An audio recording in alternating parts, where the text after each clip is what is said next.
ক্ষমতা আপনাদের আছে, টাকা আপনাদের আছে, কিন্তু মমতা আপনাদের নেই, সেটাই হচ্ছে বিষয়। বিজেপির একটা মমতা নেই, বিজেপির ক্ষমতা থাকে। আপনারা যদি মনে করেন যে অশান্তি করে পশ্চিমবঙ্গে আপনারা জিততে পারবেন, এটা এটা আপনারা পারবেন। দেশের স্বরাষ্ট্রমন্ত্রী 2021-এ আমরা দেখেছিলাম যে একজন মহিলা মুখ্যমন্ত্রীকে হারানোর জন্য ভবানীপুরে গিয়ে দেশের স্বরাষ্ট্রমন্ত্রী নর্দমা পরিষ্কার করে। আর আজকে নরেন্দ্র মোদী অনেক বড় বড় কথা বলছিলেন, কত 18,000 কোটি টাকার নাকি উনি প্রকল্প দিয়েছেন, যে আমাদের বিকাশ নাকি কেউ এখন আটকাতে পারবেন না। 2 লক্ষ কোটি টাকা পশ্চিমবঙ্গের হকের টাকা, ন্যায্য টাকা। 2 লাখ করোড় রুপए बकाया है पश्चिम बंगाल का। জল জীবন মিশনের টাকা আপনারা দেন না, আটকে রেখেছেন। আবাস যোজনার টাকা হাজার হাজার কোটি কোটি টাকা আপনারা আটকে রেখেছেন। 100 দিনের কাজের টাকা দেওয়ার কথা আপনার দিচ্ছে মমতা বন্দ্যোপাধ্যায়, আপনি আটকে রেখেছেন।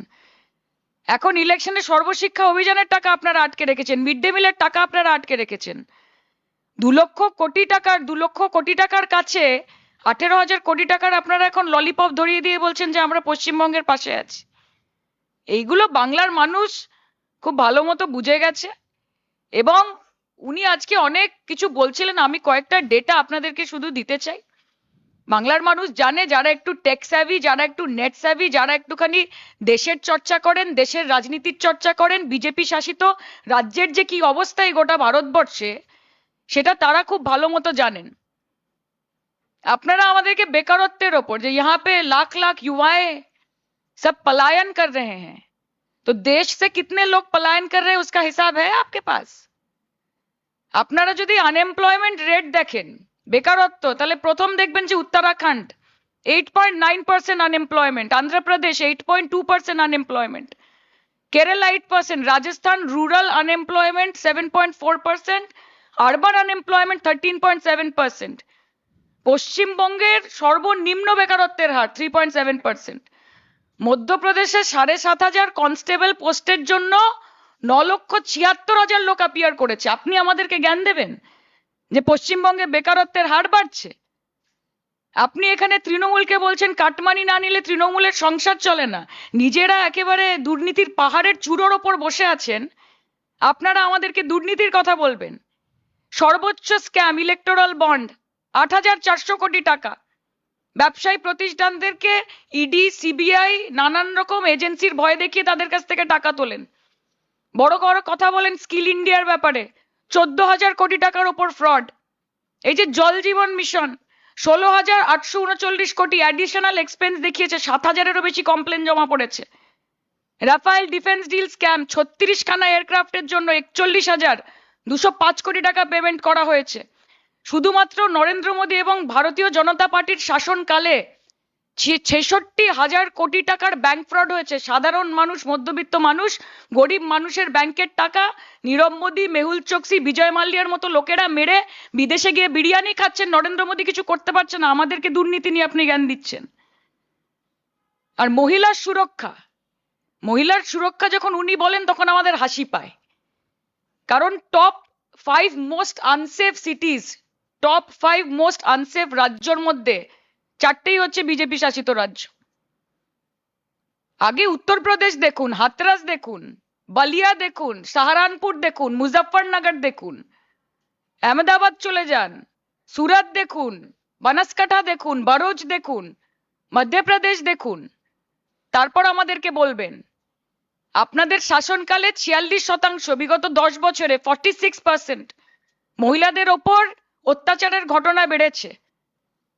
মমতা বন্দ্যোপাধ্যায় পিঙ্ক পেট্রোলিং করছে নারীকে সুরক্ষা দেওয়ার জন্য, নারী নিরাপত্তা দেওয়ার জন্য। রাত্রিরের সাথী করেছেন, অপরাজিতা অ্যান্টি রেপ বিল পাশ করার জন্য আপনাদের রাষ্ট্রপতি, মহামহিম রাষ্ট্রপতির কাছে পড়ে আছে 1.5 বছর ধরে। অপরাজিতা অ্যান্টি রেপ বিল উনি পাশ করেন না কেন? কারণ উনি ভারতবর্ষের রাষ্ট্রপতি নন, উনি বিজেপির রাষ্ট্রপতি।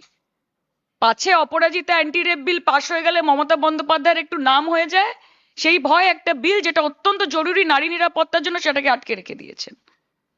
আপনারা আমাদেরকে এই বড় বড় কথা, মানুষ হাসে আসলে, लोग हंसते हैं आप पे कि आप ऐसे ये डेली जो पैसेंजरी है जो आप करते रहते हैं, ट्राम आपका है, ट्रेन आपका है, प्लेन आपका है, प्राइवेट जेट आपका है, रेलवे आपका है, लेकिन आप ट्रम्प का है।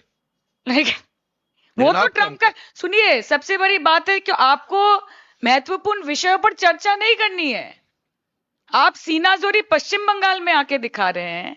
हमारी माननीय महिला मंत्री, आप बंगाल में कदम रखते के साथ साथ उनके घर पे हमला हो रहा है।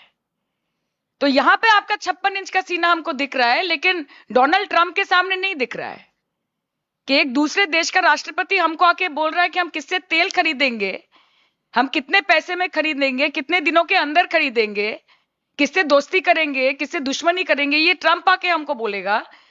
तब आपका 56 इंच का सीना आपका दिखता नहीं है। लेकिन हमारी माननीय मंत्री, आप टार्गेट किसको कर रहे हैं আমরা এটা জানতে চাই।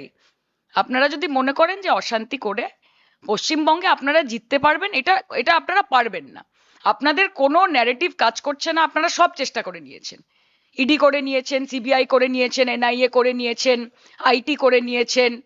এতদিন সকাল বিকেল মধ্যরাত্রি দিবারাত্রি নানান রকমের মহিলা সুরক্ষা কমিশন, নারী সুরক্ষা কমিশন পাঠাতেন।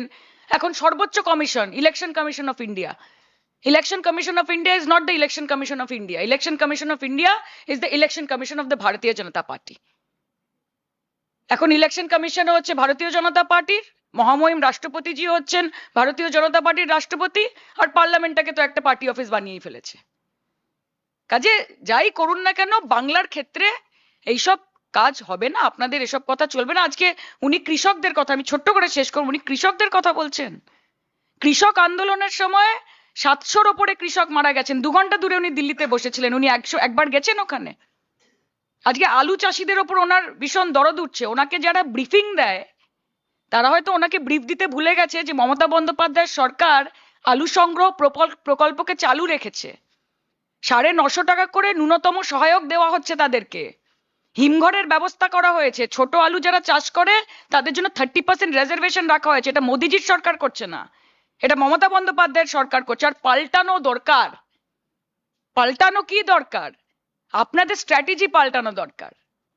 আজকে 4 বার রবীন্দ্রনাথের नाम নিচ্ছেন। बहुत याद आ गई आपको, जिसको कुछ दिन पहले आपके पार्टी के लोग आके बोल रहे थे रविंद्रनाथ सान्याल। नेताजी सुभाष चंद्र को बोल रहे थे रेखा गुप्ता जी कि नेताजी सुभाष चंद्र प्लेस। नाम অবধি ঠিক করে বলতে পারেন না। আজকে মনে হচ্ছে বঙ্কিমচন্দ্র চট্টোপাধ্যায় কয়েকদিন আগে পার্লামেন্টে দাঁড়িয়ে বঙ্কিমদা বলে সম্বোধন করেছিলেন। মাতঙ্গিনী হাজরাকে মুসলমান বলছেন। শ্রী শ্রী ঠাকুর রামকৃষ্ণ পরমহংসদেবকে স্বামীজি বলছেন, স্বামীজিকে কমিউনিস্ট বলছেন। গান্ধীজিকে বলছেন নোটে ভালো লাগে, টাকায় ভালো লাগে। অমর্ত্য সেনকে বলছেন গুড ফর নাথিং। সৌরভ গাঙ্গুলিকে বলছেন দালাল। পাল্টানো আপনাদের স্ট্র্যাটেজিকে দরকার। পরিযায়ী মানুষদেরকে, যারা বাংলা ভাষায় কথা বলছে তাদেরকে বাংলাদেশি বলছেন। মাইগ্রেন্ট ওয়ার্কারদের বাড়ির জল কেটে দিচ্ছেন, ইলেকট্রিসিটি কেটে দিচ্ছেন, কান কেটে দিচ্ছেন। শুধু এসে তারকেশ্বরে গিয়ে তারক বাবার জয় বললেই ভোলে বাবা পার করে দেবে, এরকম হবে না। কারণ বিচার বাংলার মানুষ করবে। আপনারা দেশের স্বরাষ্ট্রমন্ত্রীকে দিয়ে যত এলি তেলি থার্ড ক্লাস লোকজনকে, আপনাদের লোকের এত অভাব পড়েছে যে দেশের স্বরাষ্ট্রমন্ত্রী সন্টু পন্টু মন্টু তাদেরকে হাতে ফ্ল্যাগ ধরিয়ে দিচ্ছে। Is it true or not? দেশের স্বরাষ্ট্রমন্ত্রী 2021-এ আমরা দেখেছিলাম যে একজন মহিলা মুখ্যমন্ত্রীকে হারানোর জন্য ভবানীপুরে গিয়ে দেশের স্বরাষ্ট্রমন্ত্রী নর্দমা পরিষ্কার করে ফেলছে প্রায়। তো সবই তো আপনাদের আছে, ক্ষমতা আপনাদের আছে, টাকা আপনাদের আছে, কিন্তু মমতা আপনাদের নেই। সেটাই হচ্ছে বিষয়। বিজেপির একটা মমতা নেই, বিজেপির ক্ষমতা থাকতে পারে। আমি আপনাদেরকে এইটুকুই বলতে চাই যে ওনার ডেলি প্যাসেঞ্জারই চলবে। আমি মমতাদিকে এটা রিকোয়েস্ট করছি যে বাংলার বাড়ির মধ্যে দিয়ে বিজেপির সকল কর্মী যারা আছে তাদেরকে একটা করে বাড়ি অ্যালট করে দিন, যাতে এত খরচা না হয় ট্যাক্স পেয়ারের টাকার। ওনারা এখানেই থেকে যান এবং ইলেকশন অবধি সবটা করে আবার সুন্দর করে দিল্লি ফেরত চলে যান। কারণ উনি যতই ঘৃণার রাজনীতি, বিভাজনের রাজনীতি বাংলায় ছড়ানোর চেষ্টা করুক, সেটা সম্ভব হবে না। এবং হিসাব आप जब लेंगे तब लेंगे, लेकिन बंगाल हिसाब बहुत जल्द लेगा और वो आप खुद भी देख पाएंगे।